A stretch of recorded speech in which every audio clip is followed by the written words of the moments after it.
the same 11, and was that a great piece of psychology on your part to choose those who suffered at Anfield?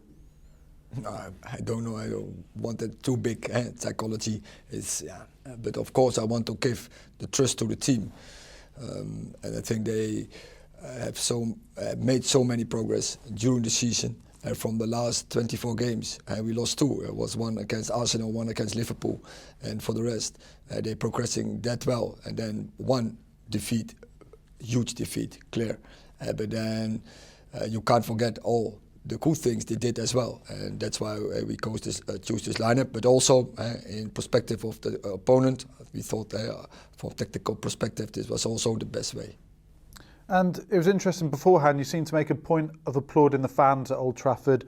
Were you pleased, if not a bit surprised, about the backing you get and always get? Yeah, I think the reception was magnificent. From minute 1, they are behind the team.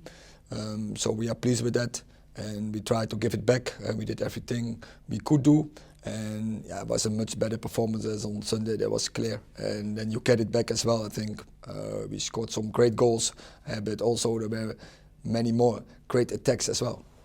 And the supporters and players actually also showed their delight in the goals by Bruno and Wout. The celebrations were brilliant, particularly with Wout's goal. Everyone was so happy.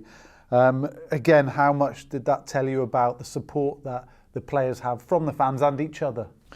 Yeah, you see strong bond between the players and the fans, but I think also you see a strong bond in the dressing room, how they celebrate together and then together with the fans, and I think so it has to be. It's really good ambience for a long time already on Old Trafford. We have to keep it, but also in away games we have to bring more. I mean, you've had so many great moments. That moment when Wout scored was such a brilliant moment, wasn't it? And that can really help him now going forward. Because I know he's done everything else for your team, but that goal is huge for him personally.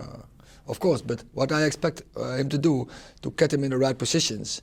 And he's often there, but also make often space, and so create space for others. And but of course, as a striker, you need finishes. You need to net. That's your main job, and he knows that, and you have to take the responsibility for it. So it's important. He's got a second. Now he has to move forward. You've had the knack of choosing the right subs who make impact at the right times. Pellistri came on and made an immediate impact. What would your message be to him for the remainder of the season?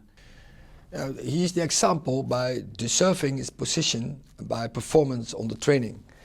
And I said the other day I didn't select him for Liverpool, but it was not even totally justified because he was training that well, and now this was his moment to come on, because over a longer period he performed on the training. And what impressed me, he came on and straight he showed himself.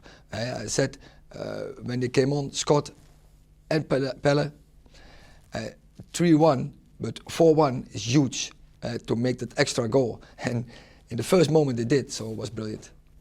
Did everybody come through that game okay, or have you picked up any knocks or anything from that match? I think always there will be any knocks, but we have to deal with that and recover quickly. But Sunday, not a big occasion.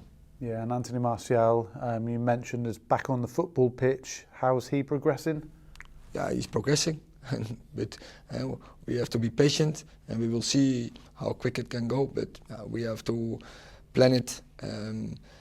Really strict. We have to plan it really careful. We want him back as quick as possible. That's also clear, but we want to do it in the right way. Sunday's opponent, Southampton, have a new man in charge. Ruben Sellers is still only in his 30s and so a very young manager. Having won at Chelsea in his first game, will they be typical of the sort of challenge you might get against a team down at the bottom at this stage of the season? There are no easy games, and we have seen. We have to bring the performance, and we have to bring and to play to our levels, and so it's all about us. But we play a good opponent, and there are not easy games. And when you don't bring the level, you get punished, and either you lose or you lose strong, We have to avoid that. We have to be ready. So we have to recover now, and we have to go for part 2 for from our rehabilitation. James Ward-Prowse's free kicks are exceptional, and he's approaching our own David Beckham's record. How closely will you guard against giving away free kicks in dangerous areas and about his threat? Yeah, but it's always an issue when you play against Southampton, when you play Ward-Prowse. Don't give them easy free kicks, because he has the capabilities to net. And